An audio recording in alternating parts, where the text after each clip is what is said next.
Ну, короче, я вышла наконец на вторую тренировку. Сегодня у нас 12 августа, первая была 1 августа, и я была готова выйти на вторую уже, то есть это была пятница, я была в понедельник готова выйти, это получается 1, 2, 3, 4 августа, но весь день и всю ночь лил жуткий дождь, и я решила, что выйду во вторник.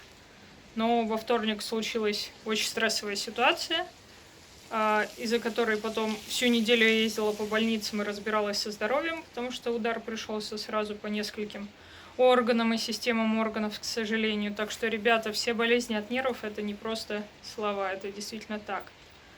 Ну вот, вчера я отсыпалась после замечательных выходных. На выходных я ездила в Москву, в Крылатское, потому что Андрей приезжал на триатлон, и в субботу мы с ним проходили регистрацию, ставили велосипед в транзитку и вот это вот все.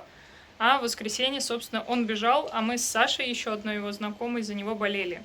И вчера я отсыпалась. И вот сегодня, вторник, наконец-то я вышла на новую беговую тренировку. Потому что в воскресенье у меня внезапно забег.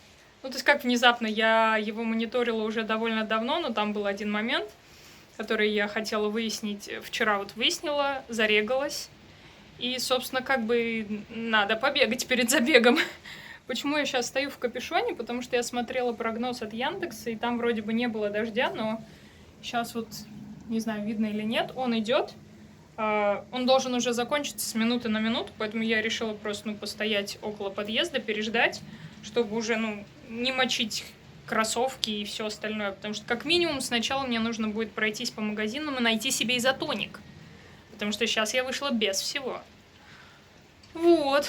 Ну, а дальше, собственно, разминка, тренировка, заминка, все по плану. Кстати, я нашла в часах, как, кажется, сделать нормально интервальную тренировку из ходьбы и бега. Тоже это запишу, но, наверное, уже после тренировки дома. А может быть и до, не знаю. В общем, пока пережидаю, чтобы кончился дождь. А вон там бежит девушка. Ну, ее уже не видно, она убежала в темноту. Возможно, сейчас станет видно, когда она снова выбежит на свет. Ее дождь не смущает. В целом я ее прекрасно понимаю, потому что когда у меня была моя первая тренировка, меня тоже дождь не смущал. А вот она бежит обратно. Так, ну пока что это фиаско, братан, как говорится. Ни в Магните, ни в Пятерочке нету не то что изотоника, а даже хотя бы какой-нибудь витаминной водички.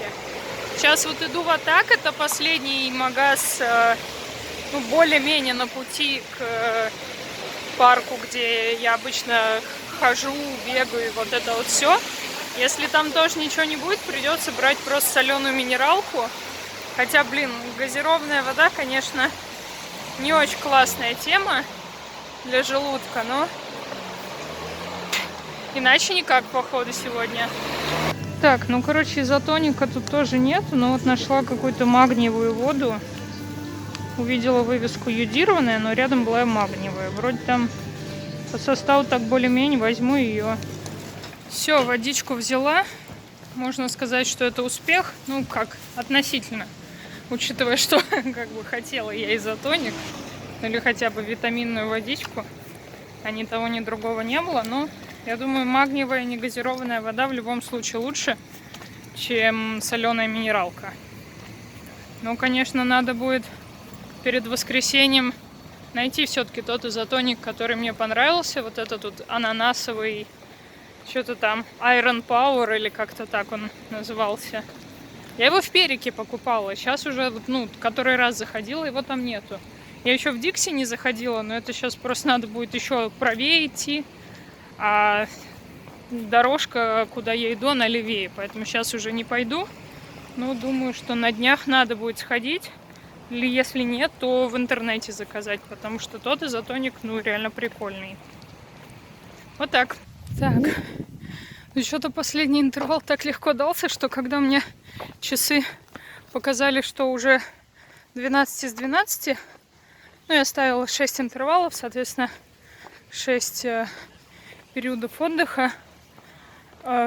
Я даже обалдела, причем я думала сначала завершить после 10-го, по-моему, подхода, то есть после 5 интервалов и 5 интервалов бега и 5 интервалов ходьбы.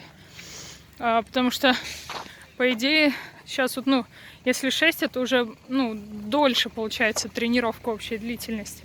Но я говорю, что-то так последний интервал легко дался. Я, во-первых, не заметила, что это уже больше 10. А во-вторых, он что-то так легко дался, что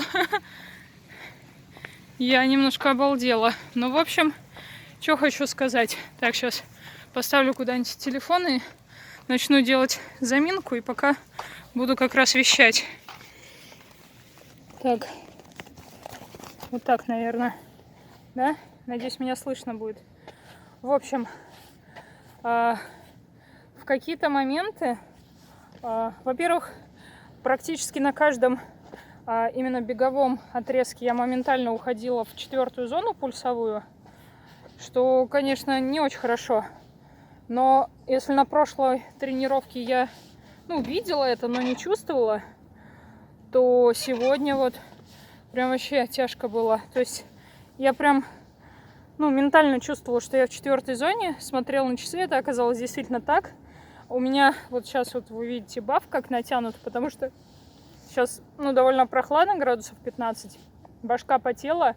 Естественно, моментально становилось холодно. При этом пульс именно в голове сильно пульсировало. Хотя, ну, то есть вот в 5-ю зону я сегодня ни разу не зашла. И, казалось бы, это должно быть лучше, чем в прошлый раз. Но что-то вот как-то по ощущениям не очень. Так, сейчас немножко отойдусь, сделаю всякие там прыжочки и вернусь.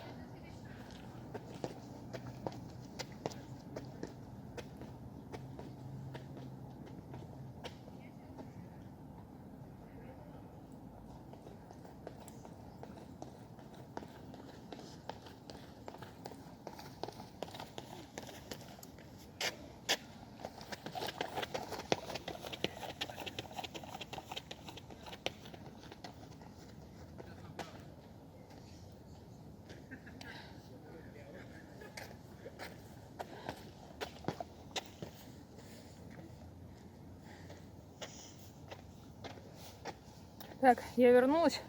Что еще хотела сказать? Вообще, если бы не воскресный забег, то, возможно, бы я сегодня никуда не вышла, потому что после, как Андрей сказал, марш-броска на выходных, у меня очень сильно болят, я не знаю, что там, связки в районе надкостницы, короче, между голеностопом и коленом. И это прям дикий флешбэк по моему первому 5-километровому забегу, когда я вообще знать не знала ни о каких пульсовых зонах, что там, как надо бегать. Сразу втапливала педаль в пол, естественно, быстро выдыхалась. И вот тогда у меня прям очень сильно болели вот эти вот места в районе надкостницы. Сейчас это вот, ну вот после выходных этих случилось.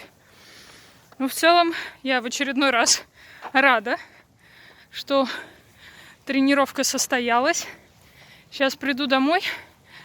Поставлю, наверное, телефон на штатив, да запишу про часы, как я обещала, что я нашла, как делать именно интервальные тренировки.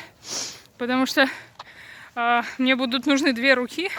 Ну, собственно, одна, на которой будут часы, и другая, которой я буду там что-то перещелкивать.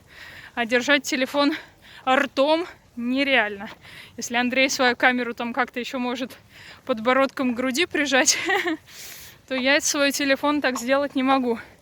Кстати, по поводу Андрея еще есть очень, очень классные моменты, но я думаю, что я про них расскажу уже, когда это все произойдет. Так что, за исключением момента с часами, на сегодня все. Так, ну, в общем, в прошлый раз я не могла понять, как сделать интервальную тренировку на часах вот этих Xiaomi Mi. Господи, как они? Smartwatch S1. Вот, и потом я нашла, как это сделать. Блин, как бы, чтобы вам получше было видно. Попробуем вот так. Так, господи, что это? Так. Вот бег на улице я выбираю. Нажимаю на шестеренку, и тут, оказывается, есть интервалы. Можно включить также разминку, но я ее отключила, потому что сделала отдельно сегодня. Длительность, собственно, самого интервала, длительность отдыха. Это у меня, когда я хожу, а не бегу. Подходы, также период восстановления. Я в него делаю заминку.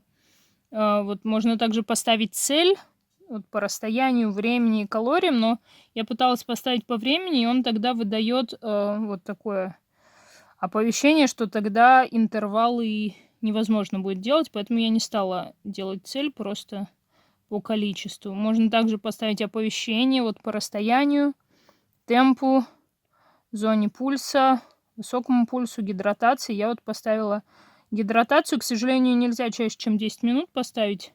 Но я пила чаще вот о высоком пульсе и о целевой зоне пульсовой поставила себе оповещение. Автопаузу отключила. Ну и вот, собственно, так вот я и бегала. А вот что было, когда я только включила камеру, мне аж прям самой интересно. Там какой-то был продвинутый бег, еще какой-то, я даже не знаю, что это такое. Ну, в общем, вот так вот. Ну и да, за время с прошлой тренировки у меня обе отвалились вот эти вот фиговины, которые держат ремешок, чтобы он вот так вот не болтался. Я уже заказала на Озоне новый, вот жду. Жалко, конечно, потому что сам ремешок отличный, оригинальный, хороший, но вот эти вот фиговины отвалились, и вот так вот теперь очень неудобно.